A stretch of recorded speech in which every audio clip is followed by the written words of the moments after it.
Dans ce 8e chapitre, nous allons étudier la guerre froide.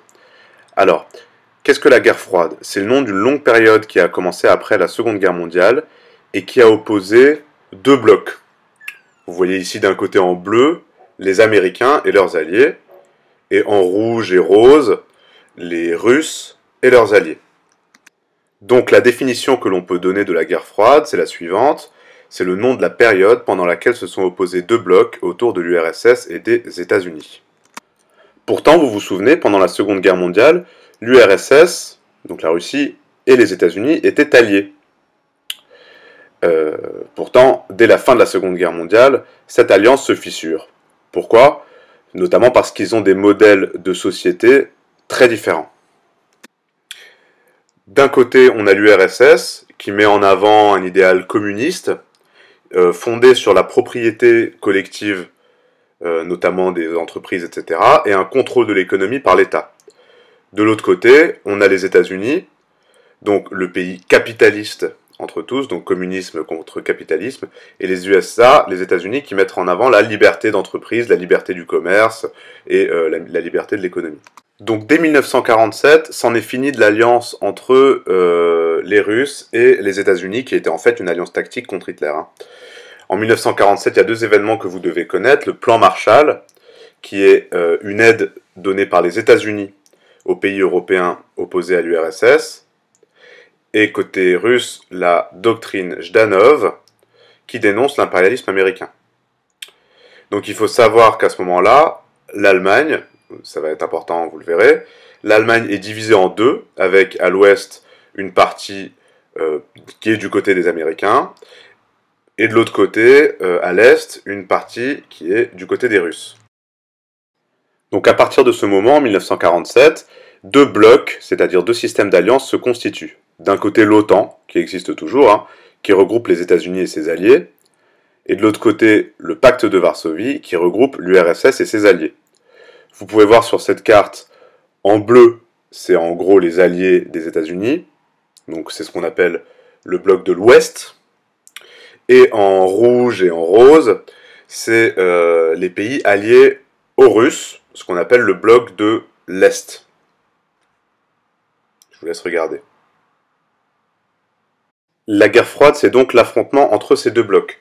Alors pourquoi est-ce qu'on appelle ça guerre froide? C'est parce qu'il n'y a pas eu de guerre mondiale généralisée. Ça n'a pas été une troisième guerre mondiale, contrairement à ce qu'on entend souvent.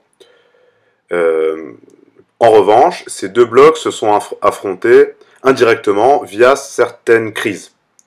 Il y a eu notamment la guerre de Corée de 1950 à 1953, et pas 54. Ça a été une crise que l'on va étudier. La construction du mur de Berlin en 1961, c'en a été une autre. Donc on va les voir là rapidement et puis vous aurez un de ces documents là-dessus. Donc la guerre de Corée 1950-1953. Au nord, en rouge, la partie soutenue par les Russes, l'Union soviétique. Au sud, la partie soutenue par les États-Unis, qui s'affrontent indirectement sur le champ de bataille coréen.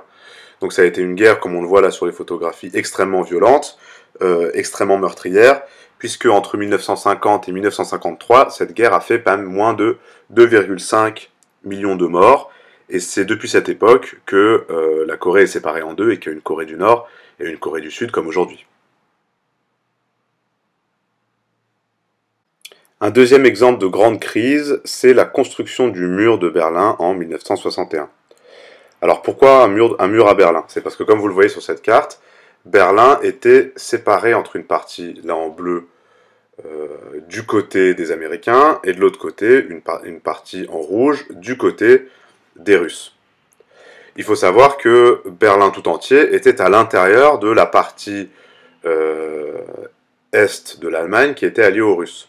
C'est pour ça que les pouvoirs pro-russes en Allemagne de l'Est ont décidé de construire un mur pour isoler Berlin-Ouest, qui était allié aux Américains, du reste de l'Allemagne de l'Est.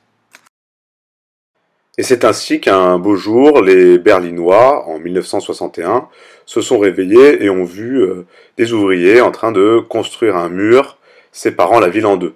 Voilà, des familles ont été brutalement séparées en deux et n'ont pas pu se retrouver pendant très longtemps jusqu'à ce que le mur soit détruit.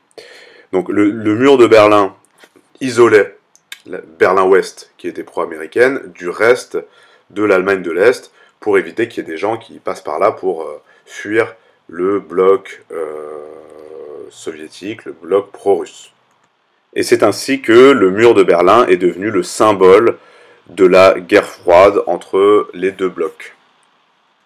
Alors la guerre froide, ça n'a pas été tout de même toujours la tension maximale. Il faut que vous connaissiez une période qui s'appelle la détente entre 1963 et 1975, période pendant laquelle, comme son nom l'indique, les relations entre l'URSS et les USA se détendent pour éviter une guerre.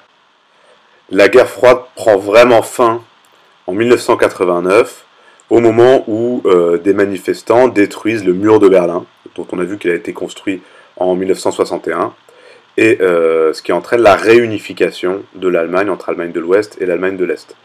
À partir de là, et à partir de ces manifestations et de la destruction du mur de Berlin qu'on voit là sur ces images, c'est fini de l'affrontement entre les deux blocs, puisque l'URSS a perdu sa puissance et va bientôt s'effondrer à son tour.